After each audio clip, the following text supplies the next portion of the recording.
Hello everyone and welcome back to Rollin'-ish. I'm Matt, and in this video we're going to look at the two remaining Sacred Oath or subclass options for the Paladin class as they appear in your player's handbook. If you haven't done so already, please check out our Intro to Paladin and Oath of Devotion video, which will explain all the features and cool things that all Paladins get levels 1 through 20, as well as the first of the three options for your Sacred Oath, or subclass, as they appear in your player's handbook, the Oath of Devotion. So, in this video, we're going to start with the remaining two options. You get to choose your subclass starting at level 3, and Oath of the Ancients is the next option in your player's handbook. So, the Oath of Ancients Paladins are going to be your Fey Knights or Green Knights or Horned Knights. These are the Paladins or the Knights that are going to rely heavily on honor and courage and justice, but it comes from a place of defending nature, similar to what a druid might do or the nature domain cleric. This is going to be that nature-based option for your Paladin. You could adorn your Paladin's armor with and clothing with images of growing things like leaves, antlers, flowers. Could style your Paladin in earth tones if you wish, or pastels if you're going with flowers. But essentially, the Oath of the Ancients is a Paladin who really cares about nature and is going to protect it. The tenets of the Oath of the Ancients, and again, this is how I as a DM are going to judge the way that your Paladin behaves, more so than I'm going to focus on your alignment. The tenets and how you should be role-playing, you should view these as guides to role-play on how you should behave as this type of Paladin. You are going to kindle the light. That means through your actions of mercy, kindness, and forgiveness, you kindle the light of hope in the world, beating back despair. You shelter the light. Where there is beauty and good and love and laughter in the world, stand against the wickedness that would swallow it. Where life flourishes, stand against the forces that would render it barren. Preserve your own light, delight in song and laughter, beauty and art. If you allow the light to die in your own heart, you can't preserve it in the world. And then finally, be the light. Be a glorious beacon for all who live in despair. Let the light of your joy and courage shine forth in all your deeds. This is going to be a very happy-go-lucky type of Paladin, in my opinion. Somebody who's going to, despite their own trials and tribulations, try to just be the light in the world and lead by kindness. Those are the ways in which your Paladin should behave when taking the Oath of the Ancients. As far as the spells that you have access to, you're going to get Ensnaring Strike and Speak with Animals at 3rd level. Ensnaring Strike is a way to restrain an enemy should they fail your strength saving throw, and you're going to have these vines that wrap around your target and pierce them with thorns that are on the vines for 1d6 piercing damage at the start of their turns. Speak with Animals is going to allow you to speak and understand communication with creatures. At 5th level, you get access to Misty Step and Moonbeam. Misty Step is a way of teleportation. It is a bonus action spell, so you can briefly teleport up to 30 feet away in an unoccupied space that you can see before or after you take your action. Moonbeam is a concentration spell that's going to produce a 40-foot high cylinder, 5-foot radius sphere of moonlight that, if your target fails its Constitution saving throw, it will subject it to 2d8 radiant damage on a failed save or half on a success. Shape changers are going to make this saving throw with disadvantage. But essentially, it's a way to burn your opponent with moonlight. At 9th level, you get access to Plant Growth and Protection from Energy. Plant Growth is going to take an action you point within range. It's going to create chaos growth is what I like to call it, where it is going to make plants and grass and everything in the area of 100-foot radius be thick and overgrown. It's going to create difficult terrain. For every 4 feet of movement, your character could move a foot. So it's going to take them 20 feet of movement to move 5 feet. This is a very huge area of overgrowth. I've also seen this spell used in a way that is going to allow a barren farm to produce again. And this is a good way to use this spell should you visit a struggling village or town that is going through some kind of famine. Good use of that spell there. Protection of Energy is a concentration spell that lasts an hour. Any willing creature you touch gets resistance to 1 damage type of your choice, be it acid, cold, fire, lightning, or thunder. At 13th level, they get access to Ice Storm and Stone Skin. Ice Storm, in my opinion, is a great spell to use, especially when you are being chased. It creates a 20-foot radius, 40-foot high cylinder. Each creature within it must succeed on a dex saving throw, or they're going to suffer 2d8 bludgeoning damage and 4d6 cold damage. The hailstones from this ice storm turn that area into difficult terrain until the end of your next turn. So should you be being chased, or maybe you don't want to be followed and you want to put it in a doorway or a staircase behind you to slow down anybody that you suspect might be following you, this is a good way to put that there and impede them from following you. Stone Skin is a spell that is concentration, lasts for about an hour, basically turns the flesh of a willing creature you touch hard as stone. It's going to give them resistance to non-magical bludgeoning, piercing, and slashing damage. Very similar to the way that a barbarian's rage works, where they get resistance to bludgeoning, piercing, and slashing damage. This is going to be a similar way to do that, and this is going to be great for a party member or an NPC that has a very low armor class, or maybe they don't have a ton of hit points and you're trying to keep them safe. At 17th level, you get access to Commune with Nature and Tree Stride. Commune with Nature allows you to basically observe the area that you are in and commune with nature to learn 3 facts about that area. So you could be asking the nature around you what terrains or body of water there are, whatever relevant plants, minerals, animals, people, buildings are in the area. It's really going to tell you what you need to know about an area you're entering, especially if you don't really know the area or familiar with it. This is a good spell to use to get a lay of the land without actually getting a lay of the land. Tree Stride is a great spell. This allows you concentration for a minute. It allows you to essentially enter a tree and exit another tree within 500 feet of the first. Think of it like teleportation, but you're using trees as doors. So this is a great way for you to escape a horrible encounter, something that is extremely dangerous, or maybe something that is overwhelming you, or maybe you need to get through the forest rather quickly. So you and your party members are going to use Tree Stride to quickly navigate through this forest during your travels. That's a good way to use the spell. As far as the Channel Divinity options are concerned with the Oath of the Ancients, you have 2 options. The first being Nature's Wrath. You basically can, as an action, cause a spectral vines to spring up and reach for creatures within 10 feet of you that you can see. That creature must succeed on a strength or dexterity saving throw, their choice, or they become restrained. While they're restrained by those vines, the creature can repeat the saving throw on their turns.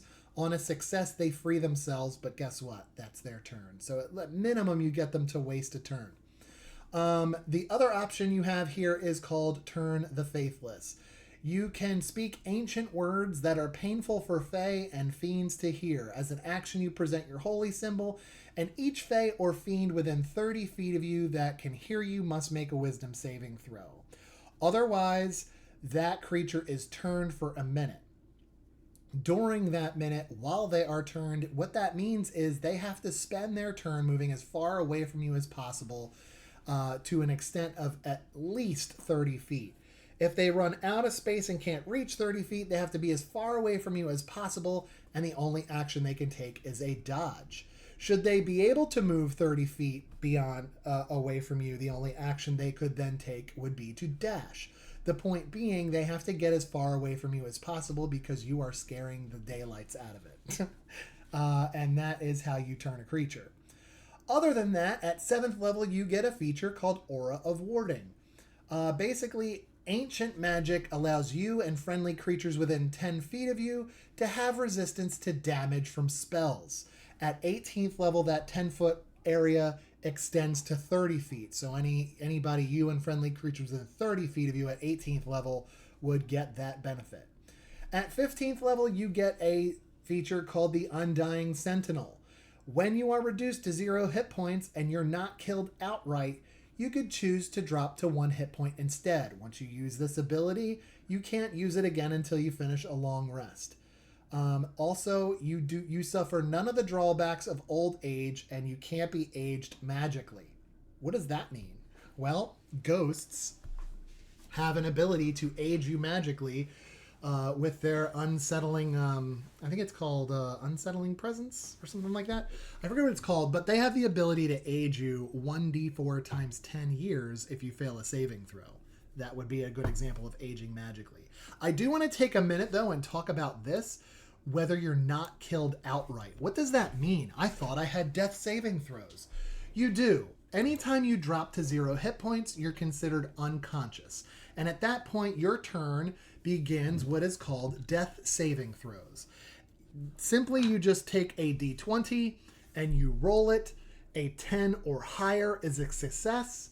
Anything less than 10 is a failure. You need 3 successes before 3 failures to wake up and become stable. If you reach 3 failures before 3 successes, you die. Keeping in mind that a natural 20 is going to automatically wake you up with 1 hit point, whereas a natural 1 is going to automatically impose 2 failures on you. When we get to killed outright, there is another piece of information you need to know. Sometimes you take so much damage that you drop to 0 and there is leftover damage.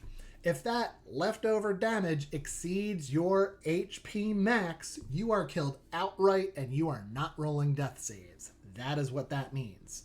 So at 15th level, when you're reduced to 0 and you're not killed outright, the Undying Sentinel feature will kick in and you drop to 1 hit point instead.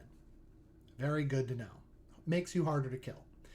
At 20th level, you have a feature called Elder Champion. You can assume the form of an ancient force of nature, taking on an appearance you choose. Your skin might turn green, maybe it becomes bark-like in texture, your hair might become leafy or moss-like, you might sprout antlers or a lion's mane. Essentially, you undergo a transformation, and while that happens, using your action for 1 minute, you gain the following benefits. At the start of each of your turns, you gain 10 hit points. Whenever you cast a Paladin spell that has the casting time of 1 action, you can cast it as a bonus action instead. Love that. Enemies and creatures within 10 feet of you have disadvantage on saving throws against your Paladin spells and your Channel Divinity options, making them more likely to be successful. Once you use this feature, you can't do so again until you finish a long rest. That, my friends, is the Oath of the Ancients. Very good option, especially if you want to play nature-based, but you're really not into druid and you don't want to be a nature domain cleric. You can still be the tank and be a nature lover all at the same time. Lastly, we come to the third option in your player's handbook, the Oath of Vengeance. This is going to be your Avenger, your Dark Knight, if you will. And the way I always explain it is, if Batman was a D&D character, he would be an Oath of Vengeance Paladin, and I will die on that hill. This is the Paladin that I play, just so we're all, so you're aware. I play a Oath of Vengeance Paladin. It is a lot of fun. I'm a justice-dealing Paladin who serves a god of trickery, So I'm not into killing per se, but only when it's necessary. I'd rather convince people to leave towns, trick them, dupe them somehow. That's kind of what I'm into. Anyway, the tenets of the Oath of Vengeance are as follows. Fight the greater evil. Faced with a choice of fighting my sworn foes or combating a lesser evil, I'm going to choose the greater of the two. No mercy for the wicked. Ordinary foes might win my mercy, but my sworn enemies do not. By any means necessary, my qualms can't get in the way of exterminating my foes. And restitution. If my foes wreak ruin on the world, it is because I failed to stop them. I must help those harmed by their misdeeds. So the type of paladin that I'm playing, in my backstory, my father is a cult leader, and he is worshipping the Illithids that are plaguing his dreams and controlling his mind. He's convincing folks that the Illithids are coming to save the world by cleansing it, when really he's predicting an Illithid colony from taking over the surface. As his son, I'm trying to stop this from happening, and if that means that I have to kill my own father to do so, then so be it. And that is the qualm that my character faces. As far as spells are concerned, at 3rd level, the Oath of Vengeance Paladin gets Bane and Hunter's Mark. Bane is an action, it's concentration for a minute. Essentially, it's going to force my target to make a charisma saving throw. If it fails, it is baned as long as I maintain concentration for a minute. What that does is it forces my target to roll a d4 and subtract it from every attack roll and saving throw that it makes while it's baned. So I could potentially help turn hits into misses. I could potentially turn their saves for saving throws into failures. This is going to help me and my party. Hunter's Mark is the other one. It is a bonus action spell. It essentially is going to grant me advantage on perception and survival checks made to find my marked enemy should they be trying to hide from me. Additionally, because I have it marked, it's like extra accuracy, if you will. It's going to help me deal an additional d6 anytime I hit that target with an attack, a weapon. So I like that because it's like a paladin really needs more damage output. It's just giving me that much more, and I love that.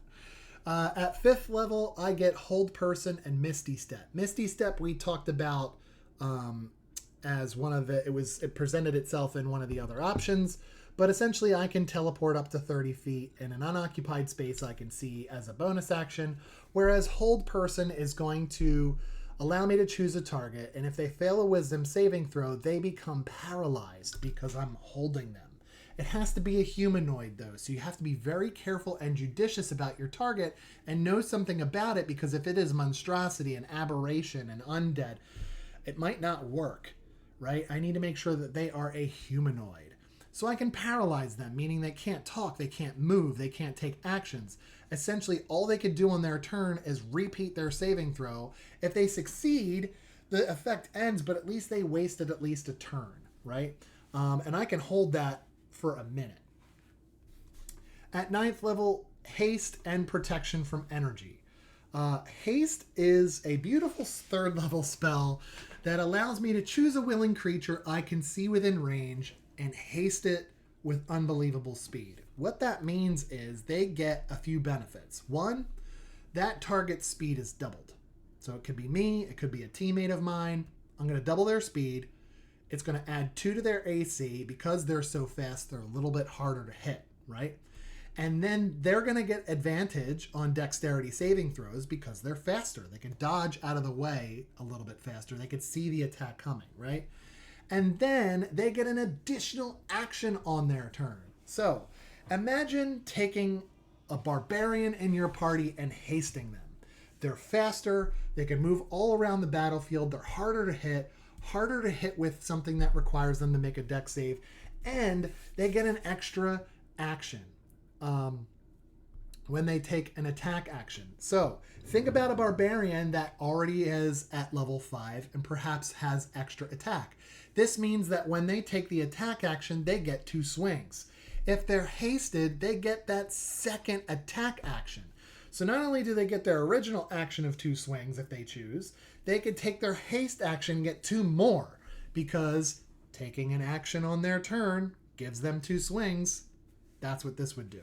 Now, that's just an example, but it's a way to really get yourself or a member of your party to really move around the board and deal some damage while they're hasted. And that could last up to a minute as long as you maintain concentration. It's beautiful. It's like a potion of speed, but needing to maintain concentration. Protection of energy means that I can touch a willing creature and give them resistance to 1 damage of my choice, be it acid, cold, fire, lightning, or thunder. At 13th level, I get access to banishment and dimension door.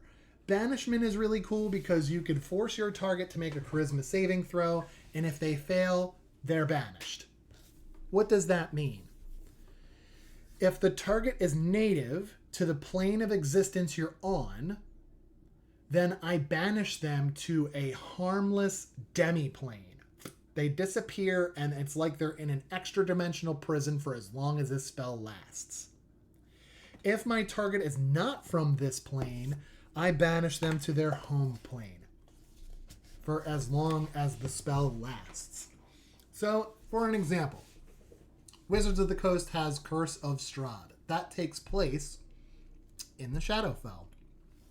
So if I banish a creature that's from there, they're going to go to a harmless demi-plane and disappear. If they're not from that plane, I'm going to banish them to their home plane. Either way, they're disappeared.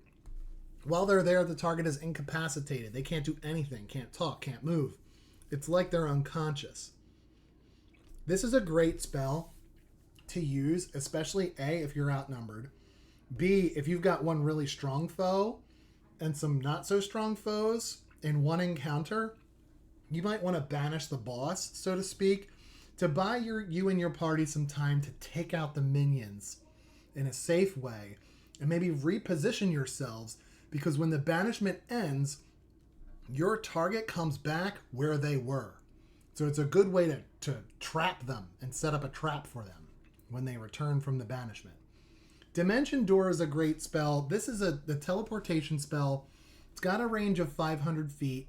And the cool thing about it is that you could take somebody with you. This is great when you have a friendly creature that is down. Maybe they're unconscious. They're in the process of dying and rolling death saves.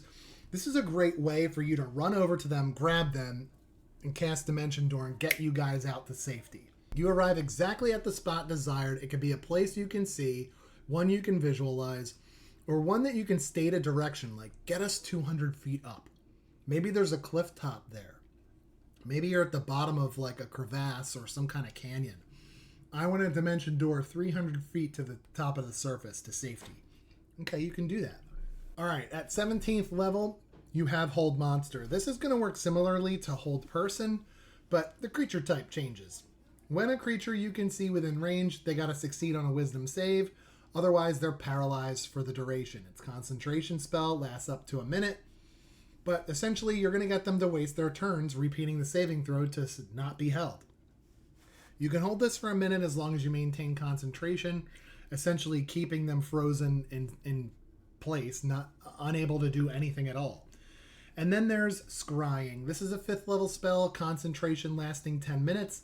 Essentially this, I'm going to open up this spell actually to really describe it and give it some justice. This is a spying spell called Scrying. Essentially you can see and hear a particular creature that you choose that's on the same plane of existence as you. The target must make a Wisdom saving throw, which is modified by how well you know the target and the sort of physical connection you have to it. It's both. If a target knows you're casting this spell, it could fail the saving throw voluntarily if it wants to be observed. It doesn't have to be an enemy. You can spy on maybe a patron that you took a quest from and see what they're up to. Or maybe you're trying to find somebody that's missing, but you know them and you want to ascertain where they are, maybe they fail that saving throw on purpose because they know you're trying to find them. How this works is if they are going to make that saving throw, there's penalties involved. If you're super familiar with them, they get a -5 penalty to the saving throw because you're so familiar with them, it's harder for them to block you out. If you've only just met, there is no modifier. If you know that person secondhand, maybe you've heard of them, but you've never met, they're going to get a +5 bonus to their saving throw because you don't really know them that well, and they have a stronger opportunity to prevent you from spying on them. In addition, what is your connection? If you have a part of their body or lock of their hair, a bit of their nail or the like, maybe you have an object that they own that you're trying to get back to them. Depending on what it is, there are modifiers like that. So personal bits of like lock of hair, something like that, they're going to have a -10 penalty. It's going to be really hard for you to, for them to avoid being scryed on. Maybe you have a possession of theirs that you're trying to get back or a garment. They're going to have a -4 penalty to their saving throw because you have something of theirs. It makes it more familiar. Maybe you only have a likeness of them, a good description or a drawn picture of them. They're going to have a -2 penalty for that.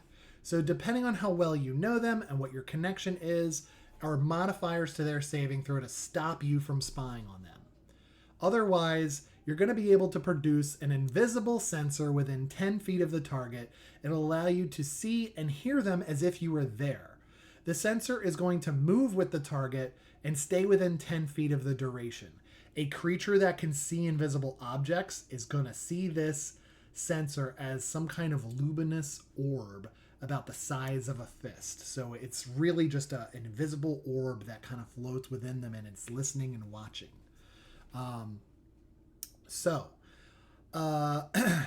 It's important to know on a successful saving throw and a target is not affected. So even after all these modifiers are taken into place, if they succeed on their wisdom saving throw and you're not able to scry on them, you can't cast this spell on that person again for 24 hours. That's going to be pretty detrimental if you miss. But that's what that spell does. You get access to it as a Oath of Vengeance Paladin starting at level 17. It's your way of being the detective and trying to figure out where they are. Again, this is another reason why I call the Oath of Vengeance Paladin essentially Batman. As far as Channel Divinity is concerned, you get two options. The first being Abjure Enemy. As an action, you present your holy symbol, you speak a small prayer, and you choose a creature within 60 feet of you that you can see. That creature has to make a wisdom saving throw unless it is immune to being frightened. Fiends and undead have disadvantage on this throw. If they fail, that creature is frightened of you for 1 minute or until it takes damage. While frightened, their speed is 0 and it can't benefit to any bonuses to their speed. So they're like frozen in place. On a successful save, the creature's speed is halved for a minute or until the creature takes any damage. So even if they fail, there is some benefit to this Channel Divinity of Abjure Enemy. The other option is Vow of Enmity. As a bonus action, you can utter a Vow of Enmity against a creature you can see within 10 feet using your Channel Divinity. You gain advantage on attack rolls against that creature for 1 minute or until it drops to 0 hit points. So this is a great way to get advantage on your opponents, and then, use your abilities, whatever else you have, to smite and beat the crap out of your enemies while you have advantage. The other three features you get as the Oath of Vengeance Paladin. The first is the Relentless Avenger. At 7th level, your supernatural focus helps you close off a foe's retreat. When you hit a creature with an opportunity attack, you can move up to half your speed immediately after the attack as part of the same reaction. This movement of yours does not provoke opportunity attacks. So perhaps someone's trying to run away, you hit them with an opportunity attack, you can move your speed to close them off so they can't escape and inflict your vengeance upon them. At 15th level, you get a feature called Soul of Vengeance. This is where your Vow of Enmity gives you greater power over your foe. Now remember, this is the Vow of Enmity bonus action. Get advantage for a minute against a creature. That's a channel divinity. At 15th level, what this is saying is when a creature under the effect of your Vow of Enmity makes an attack, you can use your reaction to make a melee weapon attack as long as they're within range. So make that Vow of Enmity, close in, because you're getting an advantage on your attacks. If they try to make an attack on your turn, you get an opportunity attack for that. So Soul of Vengeance really amplifies your Vow of Enmity channel divinity feature. Very, very cool. Lastly, at 20th level, you get what's called Avenging Angel. For an hour, you gain the following benefits. Wings sprout from your back and grant you a flying speed of 60 feet. This is an action. It lasts for an hour, but you get wings and you can fly. Yeah. You emanate an aura of menace in a 30-foot radius. The first time any creature enters that aura, that 30-foot aura that is just around you, during battle, that creature must succeed on a wisdom saving throw or become frightened of you for a minute or until it takes any damage. Attack rolls against them while they're frightened has advantage. Now, you do damage, it's going to fail, right? It's going to stop. They're going to stop being frightened of you. But I'll do that in order to get advantage against them without having to burn my Vow of Enmity. So this is a way of like your paladin just getting ways to have advantage in fights, and they're primary damage dealers of all the other classes. This is a great feature to have, especially at such a high level. And wings, they're afraid of you because you can fly. That's beautiful. Love that. Okay, so that, my friends, is the Oath of the Ancients and the Oath of Vengeance. In our next video, we're going to take a look at the Ranger class. So stay with us. Until then, keep rolling those dice, and we'll see you at the table.